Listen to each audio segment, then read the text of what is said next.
Media ada melaporkan bahawa Haji Jinor, Ketua Menteri Sabah, telah dipanggil dirakam percakapannya oleh pihak SPRM sebanyak 2 kali. 2 kali. Dalam isu terkait dengan skandal rasuah berjemaah adun-adun GRS Sabah.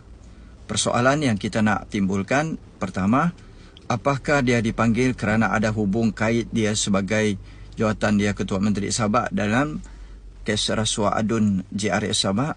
Yang kedua, apakah dia dipanggil kerana tular baru-baru ini nota bidai pula berkaitan dengan isu rasuah tersebut, nota bidai daripada Ketua Menteri Sabah? Apakah benar nota bidai tersebut tulen ataupun tidak? Baik, seperti mana yang dilaporkan oleh Malaysia Kini. Dan semalam satu media page muka buku daripada Sabah On Trend yang dia ambil sumber konon daripada F8 Buzz.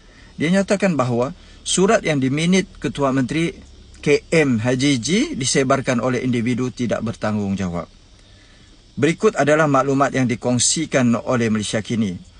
Walau bagaimanapun, kesahihan maklumat yang didedahkan masih belum dapat dipastikan sama ada ianya tulen ataupun telah disunting.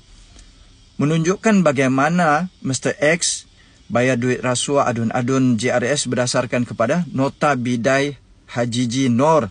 Video itu turut paparkan beberapa surat permohonan yang mempunyai nota bidai yang ditandatangani oleh Haji Jinor. Itu dilaporkan oleh media page muka buku Sabah On Trend. Dan dia ambil sumber daripada F8 Buzz. Nah, persoalan saya kepada Haji G, apakah benar itu nota bidai yang Haji G buat ataupun tidak? Yang kedua, pertanyaan saya, seandainya bukan tulen, maka saya minta Haji G keluarkan kenyataan. Sebab isu ini sudah berlegar semalam lagi dan beberapa waktu ini. Laporan daripada Malaysia Kini. Ambil kenyataan, buat kenyataan dan ambil tindakan. Yang ketiga, kalau tidak tulen, ambil report polis dan saman pihak berkenaan. Sebab ini berkaitan dengan maruah kamu sebagai Ketua Menteri Sabah.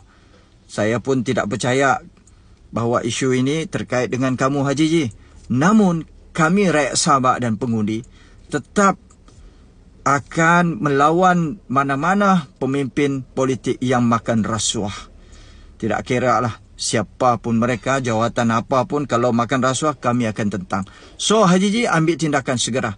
Jangan berselindung, jangan berdiam diri. Kerana ini sudah ditularkan oleh media. Sila ambil tindakan, buat kenyataan dan report polis serta saman andainya nota bidai itu tidak benar dan tidak tulen.